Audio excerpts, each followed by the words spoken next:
Bonjour Laure. Bonjour. Alors, cette semaine, on découvre le travail de jeunes journalistes, voire d'étudiants. Et on commence avec un web reportage réalisé en France sur de jeunes diplômés étrangers qui tombent sous le coup de la circulaire du 31 mai, une circulaire du gouvernement Sarkozy qui entendait maîtriser l'immigration professionnelle. En clair, il devenait quasi impossible pour un non-ressortissant de l'Union européenne de travailler en France. Une polémique a suivi, le gouvernement a revu sa copie, le 4 janvier une circulaire annexe est sortie, mais les étrangers estiment que les garanties ne sont toujours pas suffisantes. Alors 2 jeunes journalistes, tout juste diplômés d'une école parisienne, sont allés à la rencontre de 6 diplômés étrangers de tous horizons, Chine, Vietnam, États-Unis, Venezuela, etc. Et puis, ils les ont interrogés et entre incompréhension et indignation, eh bien, en fait, chacun d'entre eux dit son amour de la France et sa tristesse de devoir la quitter. On regarde un petit extrait. J'ai reçu la lettre de refus. Je me suis dit, qu'est-ce qui s'est passé? Est-ce qu'il y a des valeurs, il y a des critères? On peut les changer selon la situation actuelle. C'est-à-dire, OK, on est dans la crise. Et donc, il y a certaines valeurs qu'on n'a pas besoin de respecter. Tu te rends compte que la France est une démocratie pour les Français, mais pas pour les étrangers. Pour les étrangers, on est là.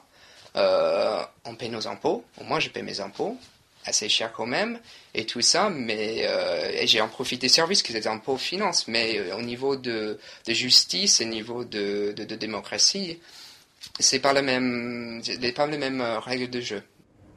Alors, les interviews ont été réalisées il y a quelques semaines, mais les journalistes gardent le contact avec leurs témoins et leur situation sera mise à jour en temps réel sur la page Facebook du web reportage qui est intitulé comme celui-ci « Je t'aime, moi non plus ». Alors on passe maintenant à un site spécial présidentielle française. Voilà, vous le savez, en printemps, les Français vont voter pour élire leur nouveau président. Sur le net, sites, blogs et j'en passe sont légion. Alors cette semaine, je vous présente Si j'étais président, un site réalisé par une dizaine d'étudiants là de l'école de journalisme de Grenoble, c'est dans le sud-est de la France. Ne pouvant se déplacer faute de budget, faute de temps, eh bien les journalistes en herbe rivalisent d'originalité et d'humour pour produire des contenus originaux, une infographie sur les tailles des candidats, des interviews vidéo réalisées dans le téléphérique qui surplombe la ville, des rencontres avec des militants, des dossiers notamment sur la parité en politique. Et puis, côté participatif, une idée originale, un programme présidentiel commun. On peut poster ses idées sur le site ou bien les déposer dans des boîtes aux lettres installées dans différents cafés de Grenoble. Et l'équipe espère ensuite apporter ce programme citoyen aux nouveaux locataires de l'Élysée. Bref, vous l'aurez compris, c'est un petit peu fouillis, mais c'est vraiment plein d'enthousiasme. Et si le ton est léger, le fond des sujets est bien sérieux.